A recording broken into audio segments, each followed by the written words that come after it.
heard Ian's got a hand injury. I don't have a hand injury. Islam. I don't believe it. I can't imagine he hurt his hand in the last fight with Jack. So maybe he did it in horse riding. I think it's excuses. Everything about me now tells me he doesn't want to fight, I don't know if it's mentally, physically, whatever it is, but he's doing the typical thing that all champions do when they get the belt. They try to maintain their position, maintain relevancy by not fighting and staying in it. When I fight, update berita UFC yang menarik untuk diikuti. Berita pertama datang dari Ariel Helwani yang memberikan bocoran mengenai main event UFC 329 dan UFC 330. Yaps, wartawan yang diduga kuat memiliki banyak orang dalam di UFC ini mengatakan bahwa UFC 329 yang bertepatan dengan International Fight Week akan menghadirkan laga Conor McGregor versus Max Holloway sebagai main eventnya. Laga ini tentu menjadi angin segar baik untuk fans McGregor maupun untuk fans Holloway. Fans McGregor tentu senang karena jagoannya itu akhirnya akan comeback setelah absen dari Octagon selama 1 periode jabatan Presiden RI. Sementara fans Holloway pasti sangat senang dengan match up ini karena Holloway butuh kemenangan setelah dibuat tak berdaya oleh Charles Oliveira bulan Maret lalu. Ya, tanpa bermaksud disrespect, tapi memang di atas kertas Max Holloway akan sangat diunggulkan dalam match up kali ini. Memang betul dulu McGregor mengalahkan Holloway, tapi itu sudah sangat lama dan saat itu McGregor juga sedang lagi jaya-jayanya. Terdapat fakta unik di mana McGregor baru menembakkan 5 takedown berhasil selama berkarir di UFC dan 4 diantaranya adalah pada Max Holloway. Namun saat ini McGregor sudah menua dan sangat jarang latihan ataupun menjaga kebugaran tubuh. Sedangkan Max Holloway masih sangat aktif dan menjaga kebugaran. Jadi mungkin secara teknik Conor tetaplah Conor, tapi Holloway jauh lebih unggul dalam hal kebugaran dan penguasaan panggung. Tapi mau menang ataupun kalah, laga McGregor pasti tetap menarik untuk disimak karena suka atau tidak dia adalah bintang MMA terbesar sepanjang sejarah UFC. Did you sign a new deal? Signed a new deal, yes. I'm confident it's going to be a good and nice paycheck. Most ever? Probably in my mixed martial arts career, yeah. Really? Can you give us the range? We knew how much you made for Mayweather. Yeah, I'd say about, it could be, I'm estimating a good 80 million. 80? Come on. Yeah. Wow. What did you make for Khabib? 50 in a bit. Wow. 80. No one's ever made anything. Most MMA fighters combined haven't made that. Sementara untuk UFC 330 yang rencananya akan digelar di bulan Agustus Philadelphia akan menyajikan laga perebutan sabuk kelas welter antara Islam Makhachev versus Ian Machado Garry. Yap, setelah penantian panjang, akhirnya fans Islam Makhachev bisa bernapas lega karena jagoannya tersebut sudah mulai dapat angin segar soal jadwal bertanding. Kabar ini juga didukung dengan Makhachev yang sudah memulai training camp-nya. Dan sudah menjadi rahasia umum bahwa Makhachev akan masuk training camp setidaknya 3 bulan sebelum tanding. Selain fans Makhachev, saya kira yang merasa lega adalah Ian Garry, di mana akhirnya penantian panjangnya mencapai hasil bahwa dirinya akan segera mendapatkan title shot.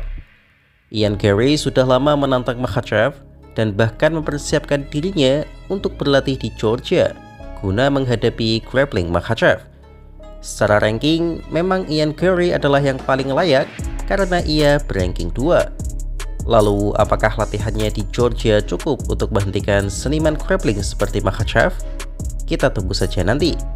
By the way, ini bukanlah pengumuman resmi dari UFC, tapi karena Ariel Helwani bisa dibilang mirip Fabrizio Romano 2 atau 3 tahun lalu dalam dunia sepak bola, jadi informasinya jarang meleset. Как-то говорил, что это является ошибкой для бойцов ездить на какие-то сборы за 2-3 месяца до боя, чтобы потянуть борьбу. Это наоборот играет злую такую ошибку, потому что человек едет на 2-3 месяца куда-то подготовиться и начинает верить в свою борьбу, и вот это потом не срабатывает. За 2-3 месяца невозможно научиться бороться, это то, что ты должен делать с самого детства многие-многие годы. Если сравнивать вот Мадалену и Гэри именно по уровню ММА, вот кого бы ты поставил выше все-таки? Ну, они оба ударника, я поставил Мадалену выше. Kabar selanjutnya datang dari pelatih George St. Pierre asal Kanada, yaitu Firas Zahabi, yang memberikan komentar menarik soal match-up Ilia Topuria versus Islam Makhachev. Secara tegas, Zahabi menjagokan Makhachev untuk menang, dan memang Makhachev layak menjadi favorit. Tapi Zahabi menjelaskan bahwa Topuria memang memiliki ancaman nyata untuk menyulitkan Makhachev men-takedown-nya.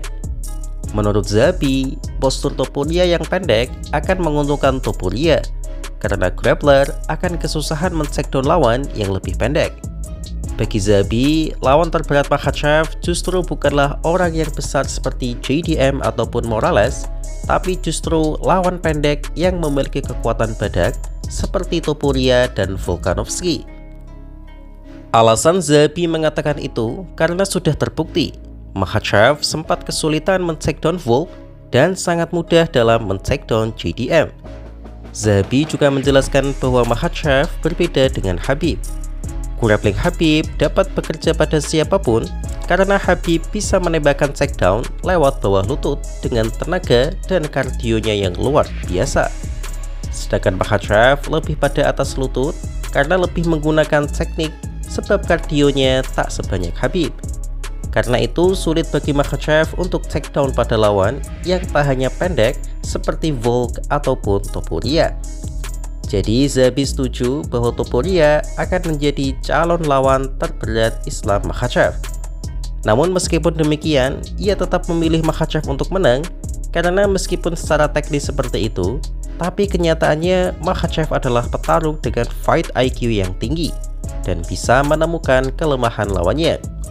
Sangat mungkin Makhachev menggunakan keunggulan posturnya untuk spam tendangan pada Topuria, sama seperti yang ia lakukan pada Alexander Volkanovski. Tapi apapun itu, saya berharap mereka berdua bisa bertarung suatu saat nanti. Nggak jadi deng, karena harapan saya sebenarnya meskipun sangat tipis, tapi semoga petarung favorit saya yaitu Justin Gaethje dapat keajaiban bisa menang dari Topuria nanti. Ya itu ngarep sih. Jadi bagaimana menurut kalian? Take down a shorter guy than a tall guy like JDM because to get to his legs. Look, he had a harder time taking down Volkanovski than JDM. That's true. Damn. I think because of Topuria's. First of all, Topuria is a much better wrestler than JDM. Yeah. Oh. In my opinion. And he's shorter, so it's gonna be hard to get underneath. Okay. Harder. So who would pick Topuria? No, I would still pick. Look, I'm still picking Makhachev, but I still think it's the hardest matchup. Shit. The hardest matchup for Makhachev is a short guy with a lot of power. Which is Topuria? Because if you look at Khabib shoots below the knee. Okay. Makhachev doesn't shoot below the knee. He shoots above the knee. So if the guy's short, it's harder to get to squeeze in that little space. Oh my god. Why doesn't he do what Khabib did? Because I don't. It's a question of style. That style doesn't really work for him. You know, it's not his game. and he's a coach, Chad, so he understands the. Look at Volkanovski. He was much harder to take down than JDM. Sebagai kesimpulan akhirnya, saya sedikit mengunggulkan JDM untuk menang, terutama jika JDM mampu membawa laga hingga ke championship round dengan mempertahankan intensitas pukulannya sehingga membuat Prates kelelahan. Tapi jika JDM tak mampu melakukannya dan Prates berhasil mencuri momen di 2 ronde awal, maka bisa jadi publik Australia akan dipaksa melihat jagoannya tersebut tumbang oleh pukulan Prates. Dan sebagai pertimbangan terakhir adalah kondisi mental JDM. Jika mereka bertarung dalam kondisi JDM masih memiliki 18 win streak, maka saya akan jauh mengunggulkan JDM. Tapi kita tahu sendiri, JDM mengalami tekanan mental yang luar biasa setelah dibuat mainan selama 5 ronde oleh Islam Makhachev. Apakah JDM mampu bangkit dari tekanan mental seperti itu atau tidak? Menurut saya akan menjadi kunci dari hasil match up tersebut. Demikian video preview kali ini. Gimana nih? Apakah teman-teman setuju dengan preview tersebut? Tulis di kolom komentar ya. Jangan lupa untuk tetap stay tune di channel ini agar teman-teman bisa mendapatkan update informasi dan konten menarik lainnya seputar UFC. Terima kasih.